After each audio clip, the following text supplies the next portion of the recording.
Dr. Daniel Griffin. And I'm Dixon Dupamier. And today we're going to be discussing pneumonia. Right. Lower respiratory tract infections. My goodness. Serious stuff.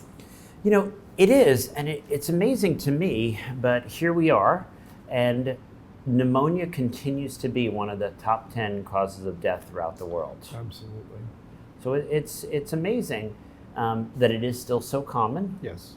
There might be reasons why it's so common, but proper management of pneumonia can reduce the mortality by as much as 70%. Really? So this is a critical situation where proper diagnosis can allow you to make a big difference, and proper diagnosis and management can again limit inappropriate antibiotic prescribing. Right. So hopefully today we're going to all get a little bit of a handle on how to work through what is a challenging and critical problem. Sure. So one of the things that I'm going to start by saying is that it's really important to distinguish bacterial pneumonia that would benefit from antibiotics from upper respiratory infections, predominantly viral, where antibiotics not only are inappropriate but associated with harm and resistance development. Have you ever had pneumonia, Dixon? I have not, but my father did. Okay. And I remember when he became ill, it was in the middle of the summer. It didn't seem like such a great time to catch anything that was had something to do with an infectious disease. Summertime is thought of be as everybody's out and they're living healthy lifestyles and going fishing or swimming or boating or whatever. And my father was laid up in bed with pneumonia for about a week and a half. Turned out that, of course, he was a heavy smoker. So might have had a complicating factor associated with that. And no one else in our family ever got it. And my father was a young man when he got it. He was in his late 40s when he became ill. So it was not an older person infection at that point. And I had personal experience with it. I didn't know enough to be concerned about it until the doctor made the third house call. In the days when doctors used to bring their little black bags and sit down next to the patients. And after that, everyone in our family became really worried about his ability to recover from such an awful disease. Yeah. He did, of course, but a lot of people don't. Well, I think you bring up several great points. I don't know how you do this, but you have the ability to spin an anecdote with hitting all the good. So one, and I think this is sometimes people have the idea that pneumonia is the old man's friend. I think that's an expression. They believe that pneumonia is something you get when you're older. But as you describe, and within the last year, my wife, who is a healthy woman in her 40s, ended up with pneumonia. I'll be darned. A colleague of mine took care of her, but she was quite ill. Goodness. So pneumonia does not discriminate. Pneumonia, all takers. So that's one thing, is pneumonia may be common in different age groups, more common in different age groups, but we see pneumonia from infants all the way up. Wow. So that's one. It can affect all ages. And we're going to talk about how we diagnose it in an age-specific manner. Right. The second is we see pneumonia all throughout the year, but we see different seasonal frequencies for different types of pneumonia. We just finished our Legionella season here in the New York area. And Legionella is something we see quite a bit early in the spring when people turn on their air conditioners after they've been sitting over the winter. Tell everybody what the name of the organism is.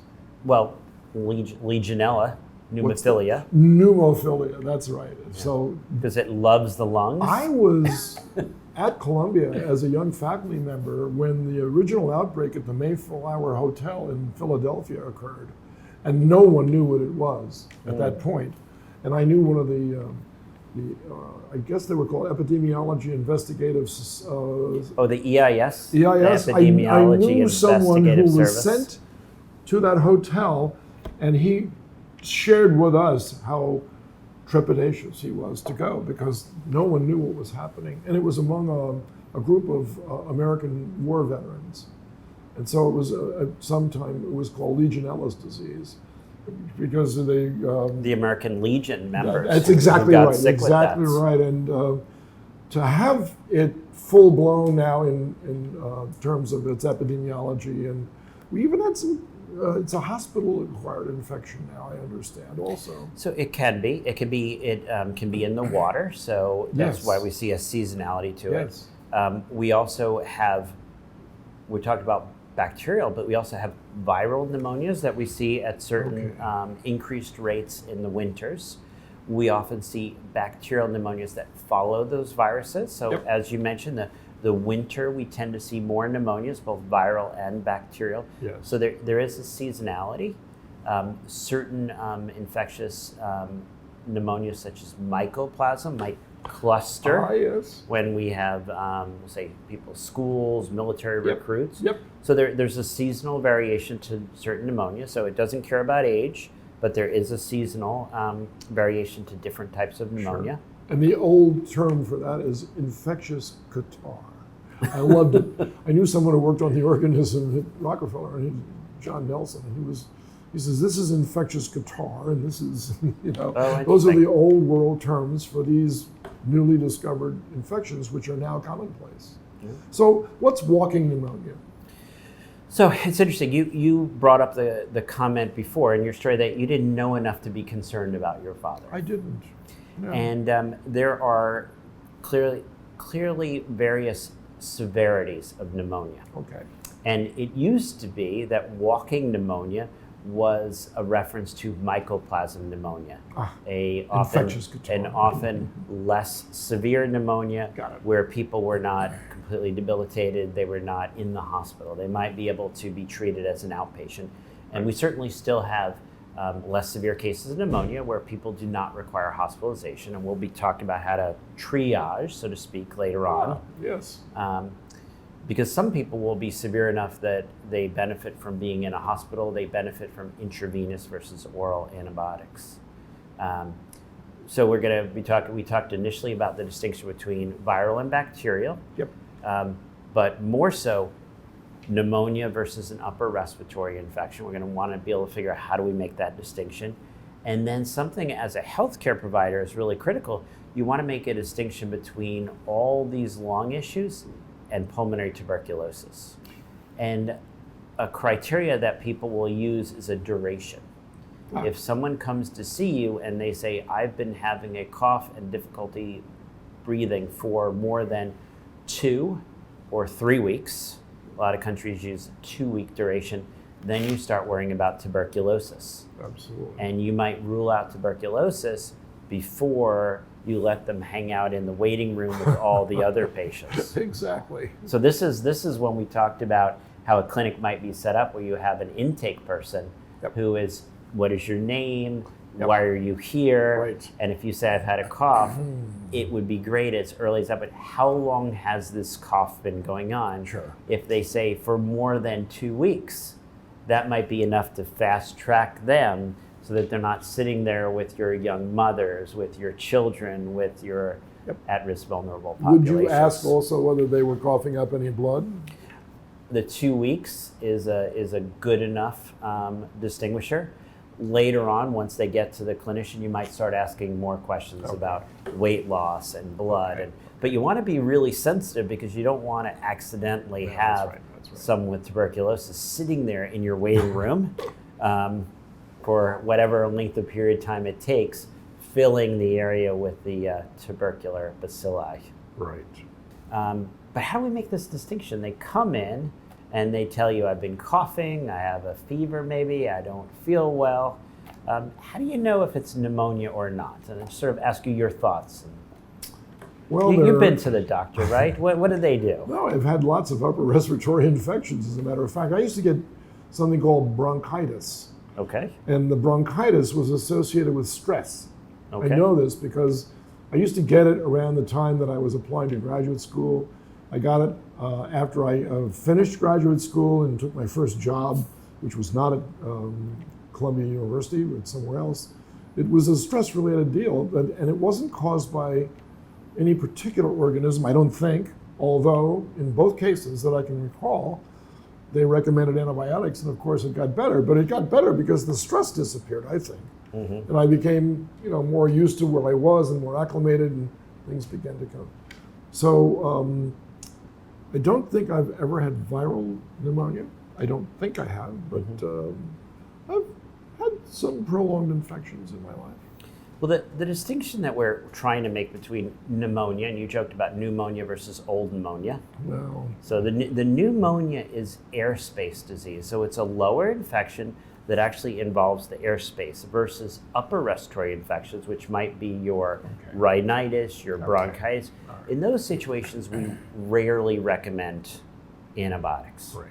So I know your doctors may have given you some antibiotics, but I'm going to frown on that. I would too, but I certainly would. And you know, you start coughing up this colored phlegm of mucus, and you know, it goes from a bright green color to a yellow, and it changes characteristics of whether it's stringy or whether it's loose, whether it comes up regularly or whether you really have to work at it to get it to release. And there was something that went around our floor of the Department of Microbiology not too long ago where everybody on the floor complained of this same thing, including the former chairman of our department, and everybody came down with it, and you couldn't shake this thing for months. And we had no idea what it was, and no one tried to culture it, of course.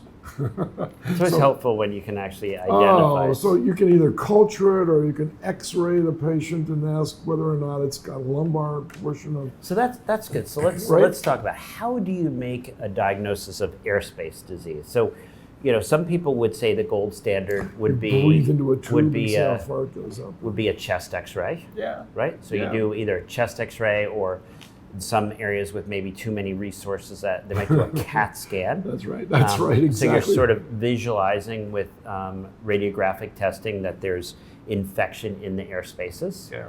An experienced clinician may listen, and there's certain physical exam findings where you can hear areas of decreased breath sounds.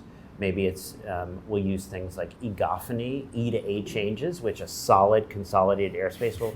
So there's, we'll call sophisticated, experienced clinicians have the ability fairly reliably to recognize airspace disease. Right. But the WHO has realized that that's actually a fairly rare skill. Most clinicians cannot reliably listen to a chest and determine whether or not someone has airspace disease or not. So they've actually recommended what they call fast breathing pulmonary infections. And the fast breathing infections, and we have a table, so those of you watching this will see this. But let me run through this a little bit because this is interesting. Please. And this was something I learned again when I started practicing outside the United States, is that I was practicing with some, I think, fairly skilled senior clinicians from England. And they had the ability to really, and you know, I would listen as well, and they were very good about being able to identify airspace on exam. But a lot of our patients were being seen by, I'll say, trained nurses. And I would say the WHO has recognized that that might be an unrealistic expectation that all the clinicians with a stethoscope can recognize airspace or not. And so the fast breathing criteria that they've introduced is a much more reliable way of determining who does better with the antibiotics and who can do better without antibiotics. Maybe they need to come back, that's possible. And so we have a whole chart, and again, it's age-based, because what is a normal respiratory rate changes with age. Right. And so we start off with less than 2 months of age. Normal respiratory rate is 35 to 55 breaths a minute. It's really fast. No, it's like a hummingbird. Where you don't really drop down to the 12 to 16 until you're about 12 years old. Right. And so in a 0 to 2 months, if it's above 50, in a 2 to 12 months, it's above 60, 0 to 2. 2 to 12 months, it's greater than 50. 2 to 5 years, it's greater than 40. 5 to 12 years, it's greater than 30. And then that's what we'll sort of carry forward. As the lungs grow and as the body's demands go up, you're actually volume increases, and you're making up for that. So this is at rest. We see a lot of case histories that start off, the patient was admitted with a primary complaint of shortness of breath. Yes. So what does that mean? Well, so I think that's... excuse me. Yeah. You cough away. How long have you had that cough? This is, again, one of the great situations where the people who are checking in your patients can almost be making the diagnosis ahead of time. The person comes in and says, I've had a cough, and there's going to be a triage. Has this been more or less than 2 weeks? More than 2 weeks, you want to go and get them tested for tuberculosis right away if you're in an endemic area.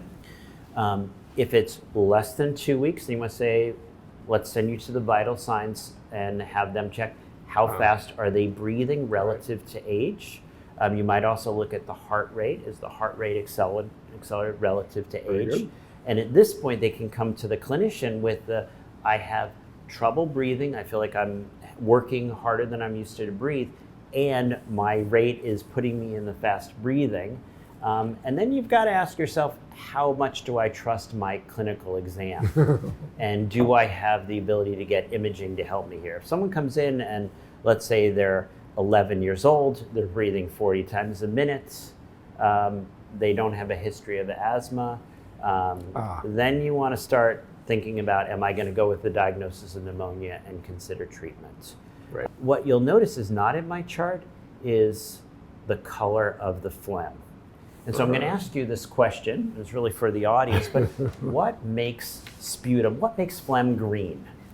Green? What makes it green? Like people come in and they say, I was going along, I was having trouble breathing, but then it became green, and the clinician said, oh, now you need an antibiotic because are bacteria green? No. No. What color are bacteria? Well, they vary in color, but they're not green, I can tell you that. So they usually don't have much color, which is why we need to stain them. Well, Staph aureus has color. Well, in culture, what is the aureus? It's the yellow that grows in culture. Of course. But most of the bacteria in sputum, you're not going to see. Right. You're So not the going to green. So the green is coming from our white cells. It's actually myeloperoxidase and neutrophils. So all this means is that you have inflammation. You could breathe in smoke, it'll turn your sputum green. I like you that. could have a viral infection, it'll good. turn your sputum green. This is good. So green doesn't mean they need antibiotics. No. And I want to dispel that notion. Pneumonia means they need antibiotics. So move your tuberculosis people to the side, diagnose them before they make us all sick. Only give antibiotics to your people who have airspace disease. Use the WHO fast breathing criteria, or if you have the ability to really trust your exam or do imaging. And what about treatment? We have a chart for treatment, and the treatment is going to vary based upon age. But again, we're going to be using a lot of amoxicillin because what is the number one pathogen causing pneumonia in the world? Strep pneumo. So pneumococcus is the number one cause. So your ceftriaxone, your amoxicillin, your penicillin. And again, if someone is weak, if they're malnourished, you want to look at using parenterals. So this might be intramuscular injections or intravenous antibiotics. They may need referral to a higher level of care. They may need oxygen, and they may need supplemental therapies. What about the causative agent for whooping cough? That's a childhood disease. Without vaccination, that's pretty rampant. It's becoming more rampant. It's because people don't want to get vaccinated. This is all true. It's caused by Haemophilus influenza? No, but No. close.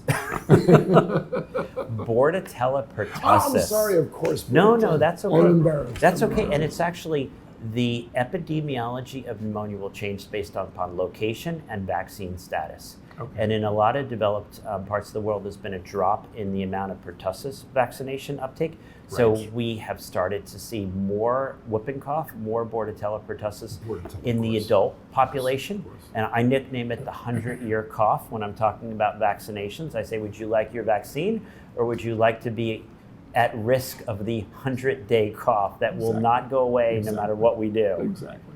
And so yeah, a lot of the changing epidemiology is vaccine related. Diphtheria is coming back too. Diphtheria, less pneumonia, more of a throat. More but for no. pharyngitis. No. That's true. That's true. But still, these things haven't gone away just because we know what they are. No. Unfortunately, they continue to be very common. That's so sad.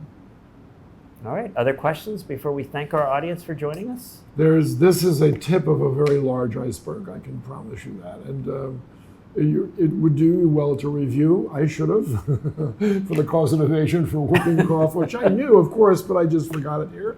I make the same mistake when I watch Jeopardy on television, by the way, so don't worry about that. Is that why you missed the grand prize last Probably, time? well, no, there's plenty of reasons for that. Okay. But this is a great start to a review, I think. Yeah. This is a great start. And I will, I'll make the recommendation is those not familiar with the World Health Organization fast breathing criteria, Right. look into that and really, ask yourself, where are my clinical skills? Where are the skills of the staff I'm working with? And be realistic, because you don't want to miss the diagnosis and you want to use a criteria that is reliable and tested in the field. Right. So thank you very much for joining us. Yep. See you next time.